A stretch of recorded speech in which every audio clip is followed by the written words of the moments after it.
Welcome to 9.3 Factoring Trinomials. Going to put today's date in the top right hand corner, and today's target is that I can factor trinomials. Now, factoring for trinomials is for three terms. Like how we know the name has tri in it, like tricycles have three wheels, trinomials have three terms. Now, what we're going to look at today is just our basic trinomial. It starts out with just a x squared, and then plus bx plus c. And b and c are numbers. So b and c are coefficients. They're going to be numbers. So if you notice, it starts out with just an x squared. He doesn't have a coefficient in front of him, but the x does, and the c will be a constant. Now, factoring trinomials is another type of factoring that is the reversal of foiling. It's the opposite of foiling. And our steps for factoring trinomials. Step 1 is always to check all the terms for a GCF. It's always step 1 in factoring. Check for GCF. Step 2 is to check for three terms. Make sure it is a trinomial. Step 3, find two numbers that multiply to your last, and the last number is c. So multiplies to c, which is your constant. That means he doesn't have a variable with him. And the same two numbers that add to the middle, which is your b, and it's the coefficient of x. B's the coefficient of x. So two numbers that multiply to the constant and two numbers that add to your middle, or add to the coefficient of just x. Step 4 is to try all possibilities. Today when factoring trinomials, you're going to have to try different numbers, different factors of c, different factors that can add to the middle. So try all possibilities. It's one of the things you may want to make sure. Don't just pick two numbers and say, oh, that didn't work. You're going to have to try a bunch to find the ones that do work. And lastly, we write our answer. It's once again two binomials. You always start off with whatever your variable is. It could be x, y, z, w, whatever your variable is in a basic trinomial goes first in each. And then where we're going to have to find those numbers in step 3, where we find our two numbers, then we put the first number, it could be a positive or a negative, and then we find our second number, and it could be a positive or a negative. And the order of the parentheses doesn't matter, okay, as long as you have what's inside that parentheses there. Alright, so let's see an example using these steps. So example 1, we first and always check for GCF. If you notice with the basic trinomials, they always start with an x squared, so his coefficient's always 1, and we don't have to show a GCF of 1. So no coefficients to worry about. And then he has an x, but he doesn't. So the basic trinomials, as long as we start out with just x squared, won't have a GCF. So then we move on, make sure it has three terms. 1, 2, 3, we're good. So step 3 says find two numbers that multiply to the last. Multiply to your constants, the one without the variable. So multiply to positive 12. And that will add to the middle. And our middle coefficient of x is 7. So now we have to place numbers over here. So two numbers that can multiply to 12 and add to 7. I always like to come down here and do a little bit of scratch work. That way I can see all my numbers. So let's try 12 and 1 first. So 12 times 1 is 12, but 12 plus 1 is 13, so that's not going to work. And then even if we change the order and make it 1 times 12, it's still not going to work. So we move on to the next numbers. What can make 12? We can say 6 and 2 or 3 and 4. Let's try 3 and 4 first. So 3 times 4 is 12. And 3 plus 4 is 7. So we have our two numbers that multiply to the last and two numbers that add to the middle. So now we're going to write our answer. We say it's 2 parentheses.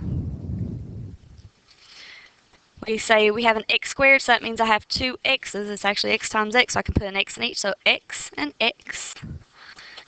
And then we just grab the numbers we used. It's a positive 3, so plus 3.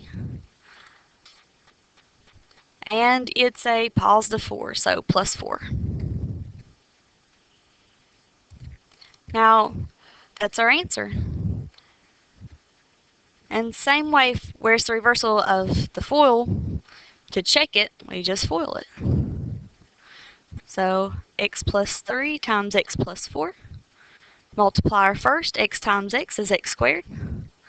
Multiply the outside, x times 4 is 4x. Inside, 3 times x is 3x. And our last, 3 times 4 is 12. And then we can combine our middle, 4x plus 3x is 7x. And our check looks like our original problem, so we did it right. We're good. So let's see another example. Alright, example 2 has x squared minus 8x plus 15. Once again, the very first thing we do is check for GCF. He doesn't have one because it's a basic trinomial. So we step 2, check, make sure it is a trinomial. So we have 1, 2, 3 terms. And then we find the two numbers that multiply to our last, which is 15, and that add to our middle. And this is where we have to make sure we always use that sign up front. That's a negative 8. So now, numbers that will multiply to 15. I'm going to show my scratch work and say 15 times 1. And kind of say, well, 15 times 1 gives us 15, but 15 plus 1 gives us 16. So that's not going to work. So let's try different numbers. What else can make 15? We have 3 and 5. So 3 times 5 is 15, but 3 plus 5 is positive 8. And I need it to be negative 8.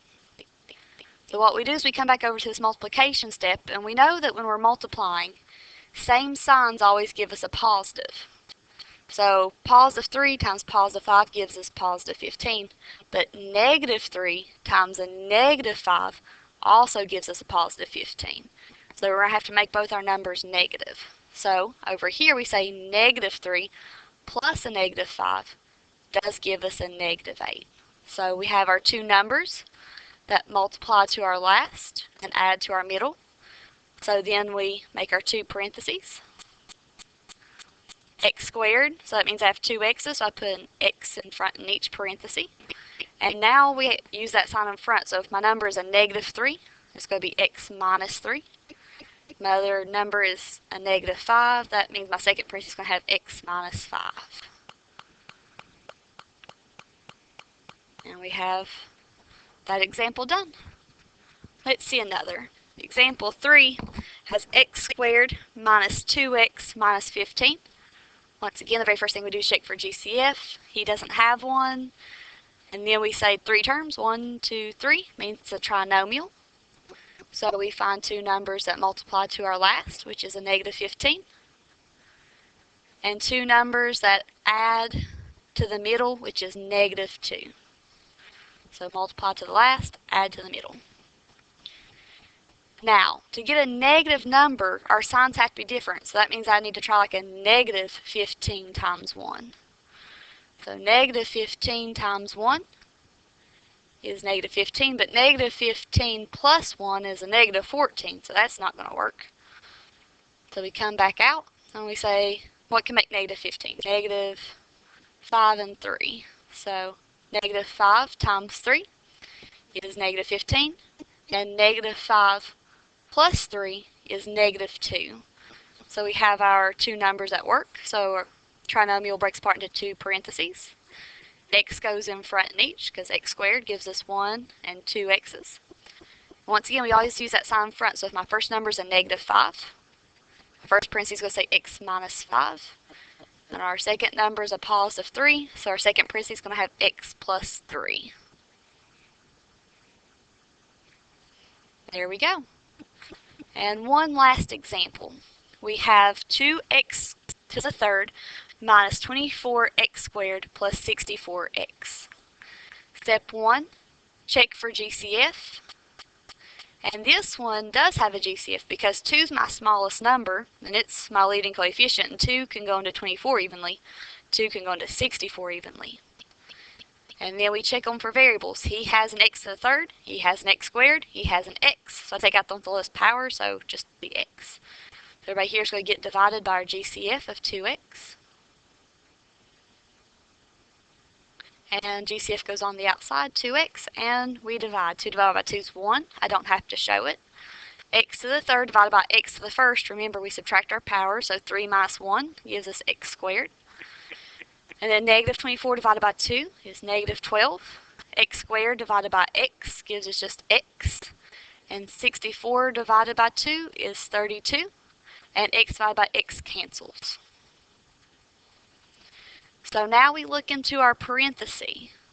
He is a basic trinomial now, so I can factor this parenthesis farther and say two numbers that multiply to our last of 32 and that add to our middle of negative 12.